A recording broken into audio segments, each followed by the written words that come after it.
Hello, my name is Matthew Wake. I'm the owner of an independent bookshop in Lausanne, Switzerland, and today we have the pleasure of speaking to Caroline Bishop, whose debut novel, The Other Daughter, is published today by Simon and Schuster.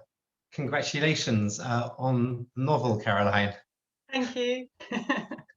I hear it was supposed to come out a little bit beforehand, then it got delayed. Is that right? It's been a long road. It was meant to come out last August, after I got my publishing deal in 2019. And then obviously COVID messed up lots of things, so they decided to push it back. Obviously, I think assuming that things would be back to normal by now, and they're not. So as it turns out, I'm still publishing in a pandemic with the bookshops closed. But you know what? I don't mind. It's out there. Yeah, it's a real shame for us that we can't invite you to the bookshop and throw a party for you. That would be really cool. How does it feel having your novel out? It feels really exciting. It's my first one. I think I wasn't very used to showing my work to people during the writing process or anything. So I think I've spent a long time feeling quite nervous about what people will think of it now. You know, it's quite a strange feeling to think that people are actually going to be able to read it now.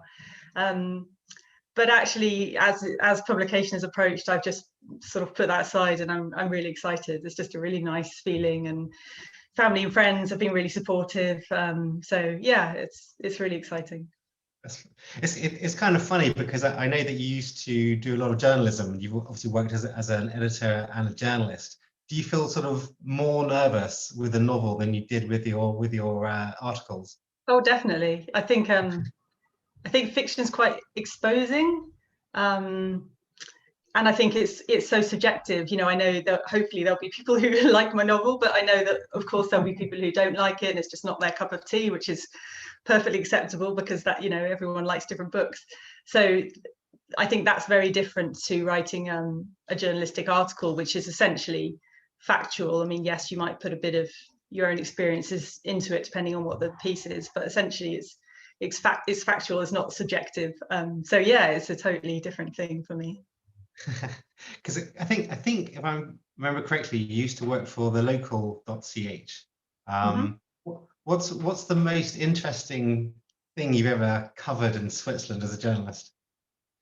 Gosh, I think well, actually these were not really for the local. I did freelancing for newspapers in the UK as well, and managed to do some really really fun things. Like I don't know if you know, in Grindelwald there's a kind of bike sledge called I'm probably not going to say this right, it's called the Velogamel, and it's a wooden bike sledge, and it was invented in Grindelwald in, I don't know, 1900 and something.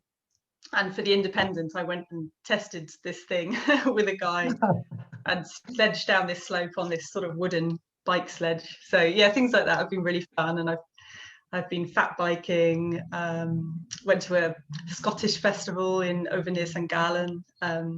Yeah, I've really enjoyed that, and it's been a great way to get to know Switzerland actually over the years. Right. Yeah. I guess everyone says that being an author is a lonely occupation. Or did it feel particularly lonely after being a journalist when you actually went out and met people? I think it's nice to have both. So I'm still doing freelance work here and there. So it's nice to have that combination. So when I was writing for the local, I was predominantly doing that. It was sort of shift work. So I was predominantly doing that in the morning, and then in the afternoon, I'd be writing my novel or going out and researching a feature or whatever it was. So yeah, I think if you're just 24/7 sat at home, as it's been for a lot of people in lockdown, just on your own, I think that's a bit much. But if you can combine it and do a little bit of work where you're getting it out as well, then it's a nice combination. But I'm quite used to working at home because I've done it for a long time. So nothing new for you. So no. What's the inspiration for your novel? The big question. I think it was a number of things. I think first of all, I was I'm British. I grew up in Britain, but I'm half Canadian as well. And I think I'd always wondered what I would be like if I'd grown up in Canada instead, like how different I'd be. I'd obviously have different accent and probably different friends and different cultural experiences. So I think my initial premise for the book was I wanted to look at a character who finds out that she could have had an entirely different life in a different country. That was my starting point. And then because I was living in Switzerland, I wanted Switzerland to be in there somehow. And then at the time I started writing it, I was working for the local, and I was reporting a lot on what was going on in the Swiss news at the moment. And there were a lot of issues regarding women's rights and equality. I knew already that women got the vote in 71, which seemed shockingly late to me. But I didn't know about lots of other things that had happened here regarding women's rights in terms of sort of equality in marriage, abortion, maternity leave. All those things came quite late in comparison to the UK and other countries. And I just found that really fascinating. So I started looking at that. I knew I wanted to have a dual timeline novel. So I decided to set the past section in 1976 to explore those issues that came after the women's vote. Right. Okay, so we have this dual timeline. We have 1976, which is set obviously in London, but also, if I remember correctly, Lausanne. Then we have the modern story of Jess, which is set in a contemporary time period.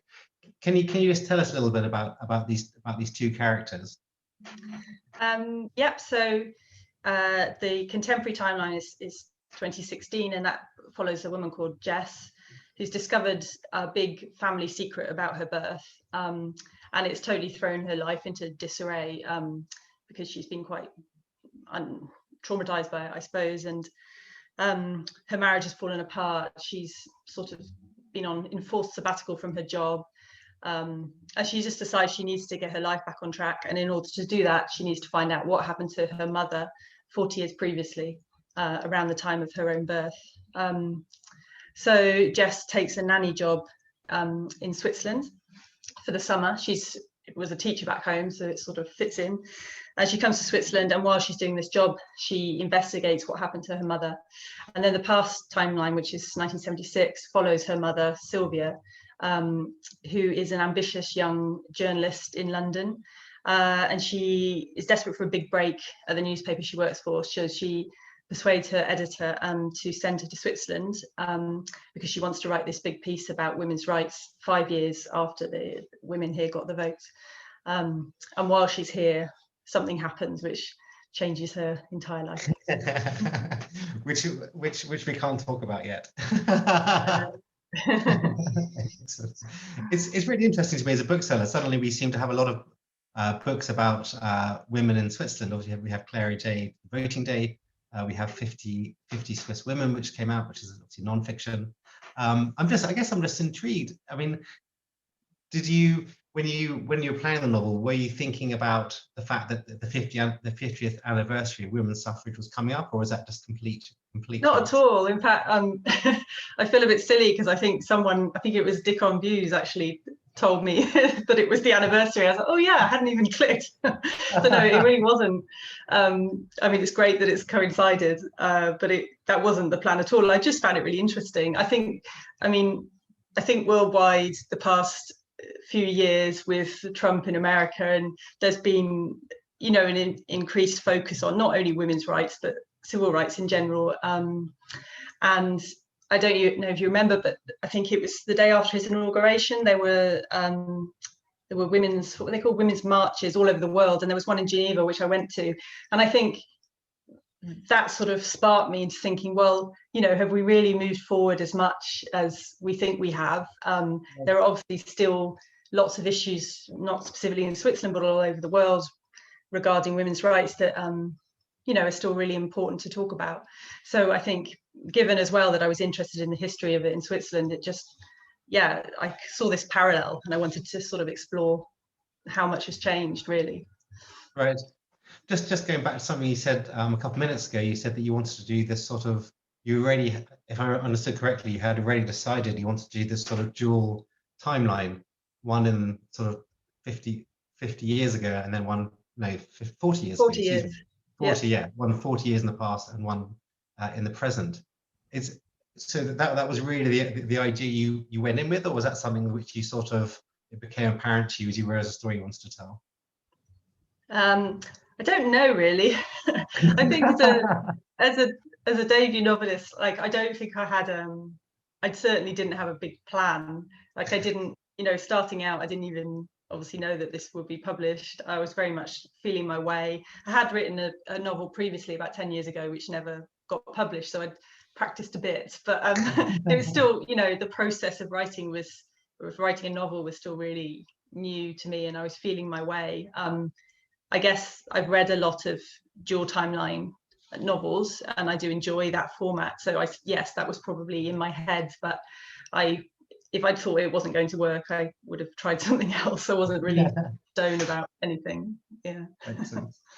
And are you quite a disciplined writer? Do you say, right, the mornings work, well, they both work, but the mornings work and the afternoon is the novel, and you keep to that, or is it just something which you do as and when you have the time? It's more as and when. Depends. Obviously, again, when you're writing your first novel, you have no idea it will be published. So I think there's that sort of guilt in the background that I have to be earning money, and you don't know that your novel will ever earn you any money. So yeah. I would usually prioritize paid work. So sometimes I might go weeks without working on the novel, but obviously I'd try to whenever I could. And I do think it's better to try and do, even if it's just an hour or so a day, just to keep that sort of, keep your head in it and keep it flowing. So I would try to do that, but sometimes it's just too busy. So. Just too busy, yes.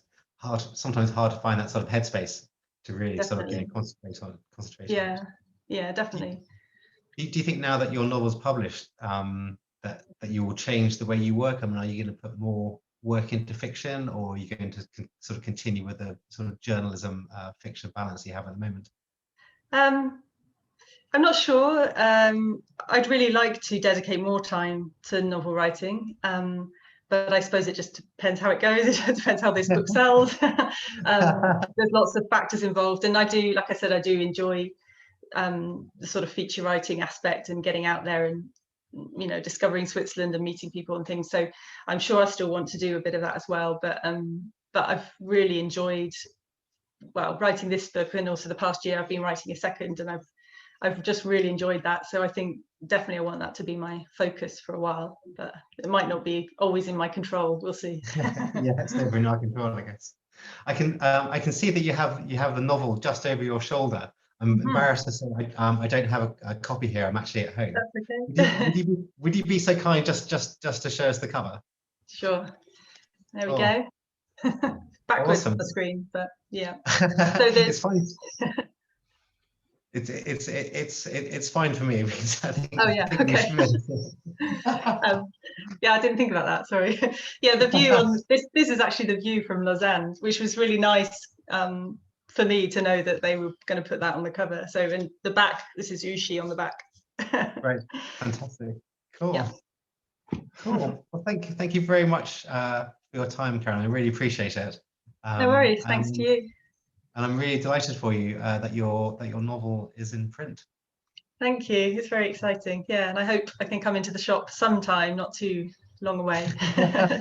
Well, we're hoping you'll come into the shop and sign the 20 or so copies that we have on order. So if you ever want a little bit of exercise for your writing hand, please come in. We'd love to have you. And when the bookshop opens, maybe we can actually do this in person as opposed to over Zoom. That would be great. Yeah, brilliant. Thank you. Cool. Thank you very much. Good luck, Matthew.